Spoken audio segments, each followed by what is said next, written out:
I want to talk about traditionalism as opposed to primitivism. Between my YouTube ramblings and my Facebook, it's pretty obvious that I'm deeply traditionalist, and I reject a large portion of what I see as the destructive elements of modernism. But I'm not a primitivist. I'm not a Luddite. I'm not against technology. In fact, I'm one of those people who's very, very interested in developments, ongoing developments in technology. But it can come across as though I'm against it. But and I'm going to try to keep this video short because I have sort of a point I want to make. And that is that I was just watching a video by a channel called Forgotten Weapons. And he ended it sort of as saying he's not going to ask the question of whether, he's not going to try to answer the question of whether the internet is doing a better job of giving people access to knowledge than museums did. And I'm going to answer that with sort of a resounding yes, the internet is doing a much better job than sort of print media and museums ever could have done. And I am a very grateful what's the word? Recipient of that knowledge. So my main focus, my main area of study and interest is medieval material culture. Material culture, I've said this before in a couple of other videos, I think, but I'll repeat it here. Material culture is the objects of a culture. So, the forks, knives, spoons, hats, shirts, trousers, all the objects around you that allow you to go about your daily life at any given time. Religious artifacts, all of it, the objects that your culture produces, is material culture.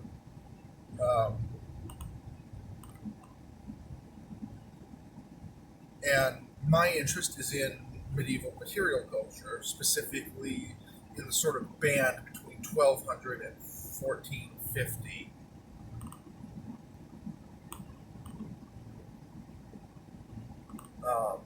Recognizing that there are large changes over that time period, and I know much less than I would like to.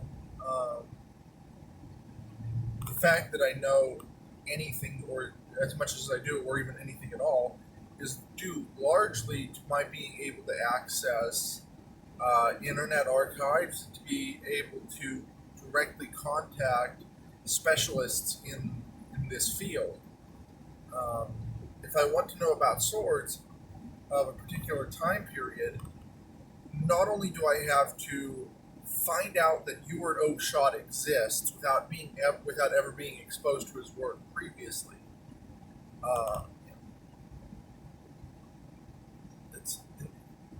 Thanks to the internet, I don't have to find out about Ewart Oakeshott on my own. A bunch of people know about him and will be more than willing to tell me. Or if I want to find out about how people fought with swords, I can be directed through a variety of websites to various facsimiles of Ringek and Fiore and Talhofer, and just all the fencing treatises that survive to this day, and more are being discovered. And I can access this over the internet. If I want to order a physical copy, it's very easy for me to get it via Amazon or through eBay, or if somebody has it, I don't have to live adjacent to them or even know about their existence 5 minutes ago to reach out to them and ask them for advice. If I want to know about how to heat treat a sword, I can reach out to Tom Kinder, to Angus Trim, uh, Peter Johnson, um, just Mateo Szalowski. I can read.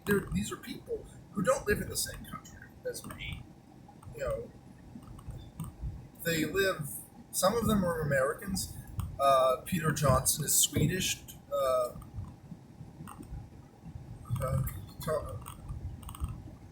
Mateo Szalowski is Polish, but I can reach out to them and get an answer from them like that, and that's thanks to the internet. It's thanks to this advance in technology that made this wealth of information something readily accessible to an enthusiastic amateur. I don't have to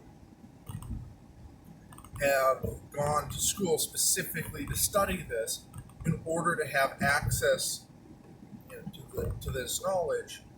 I can, through the internet, I can ask universities if they have objects in their archives that they'd be willing to share. I can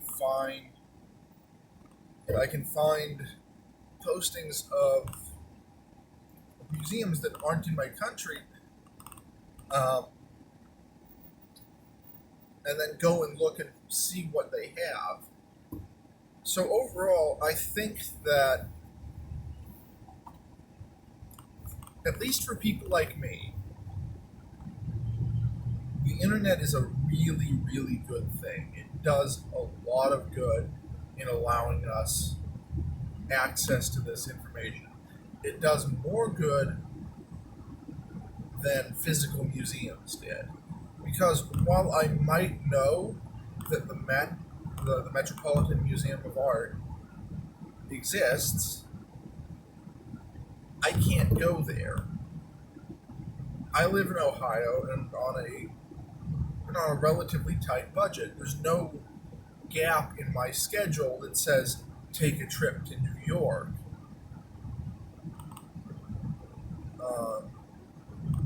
And then if you compound that with what Ian McCullum said in the latest Forgotten Weapons video about the fact that even with museums, most of the interesting stuff, the stuff that the collectors and enthusiasts like me, or people who are trying to do research, actually want, that's all hidden in the back, and even the curators might not necessarily be aware of it, or aware of it enough to direct you to it. And it'll be involved. It's going to be very hard to access. Whereas a great example of a museum-ish thing that's made things more accessible is the Oakeshott Institute and its sort of sister company, Arms and Armor, because they have access to Ewart Oakeshott's full private collection. So if they want to reproduce a piece, they have access to this collection. And then via the internet, we ground level peons have access to that same collection through them, even if I can't physically go there. If I want information and stats on a sword, somebody like Roland Warjeka might have not just the overall length and the weight. He'll have done an intense geometric analysis of every portion of the blade. And I'll know the cross section and the width at every point, which will make making an accurate reproduction something doable, even for me, because I've never been in contact with the original artifact, and I'll never be able to, but I'll have those really exact measurements.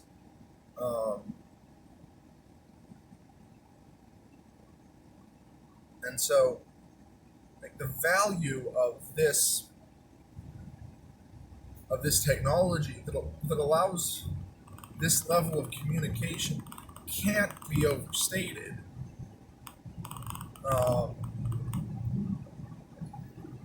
As I said at the start of this video, I'm a traditionalist. I love traditional values. I love traditional architecture.